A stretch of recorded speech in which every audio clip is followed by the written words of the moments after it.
మహారాష్ట్ర ఉప ముఖ్యమంత్రిగా సునేత్ర పవార్ బాధ్యతలు చేపట్టనున్న సమయంలో శరద్ పవార్ కీలక వ్యాఖ్యలు చేశారు. ఆ కార్యక్రమంపై తనకు సమాచారం లేదన్నారు శరద్ పవార్. రెండు పార్టీల విలీనంపై చర్చలు జరుగుతున్నాయని, అందుకోసం ఫిబ్రవరి 12న మరోసారి మీటింగ్ జరిగేది ఉందన్నారు. డిప్యూటీ సీఎంపై సునేత్రకు సంబంధించిన పార్టీలో నిర్ణయం తీసుకుని ఉంటారని, తమకు ఎలాంటి సమాచారం లేదన్నారు శరద్ పవార్. అంతేకాదు డిప్యూటీ సీఎం పదవిపై గానీ ప్రమాణ స్వీకార నిర్ణయంపై తమతో ఎవరూ సంప్రదించలేదన్నారు.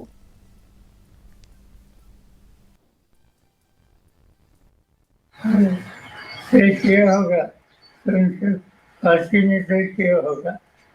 और जो अखबार में आया है, इसे लगता है कि पार्टी ने कुछ तय किया है, क्योंकि कुछ लोगों का नाम आया है, जैसे प्रफुल्ल पटेल, जैसे जो उन्होंने इनिशिएटिव लिया है, यानी इनसे पार्टी ने इंटरनल कुछ न कुछ तय किया होगा। कल नरेश अरोड़ा की मीटिंग हुई थी सुनेत्र पवार के घर। जो नाम लेते हैं उनको जानता है। साहेब, अनेक नेत्यांचं मत असं आहे की दोन्ही राष्ट्रवादी एक हवं आणि दोन्ही राष्ट्रवादी एकत्र आलं तर हा गाडा पुढे जाईल. दोन्ही राष्ट्रवादी एकत्र याच्यावर गेली 4 महिने पक्षाची चर्चा झाली आणि ती चर्चा त्याचं नेतृत्व अजित पवार, जयंत पाटील यांच्याकडे होतं. सगळं डिस्कशन या लोकांनी केलं.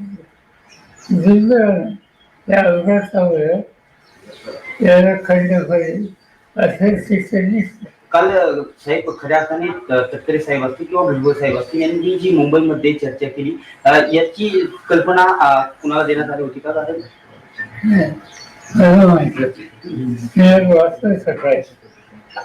सर, आपके परिवार की, आपकी बहू महाराष्ट्र की पहली महिला उप मुख्यमंत्री बनेगी। हालांकि अवसर बहुत शुभ नहीं है, पर आप ही की परिवार एक तरीके से ये माइलस्टोन सेट कर रहा है। As a member of the family, what do you think about it?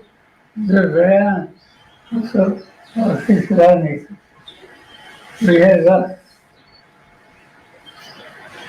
अभी आज ऐसी स्थिति में कैसे सामना करना, इसको ध्यान देना पड़ेगा। और इसीलिए कोई ना कोई तैयार होकर आगे आने के लिए, जिम्मेदारी लेने के लिए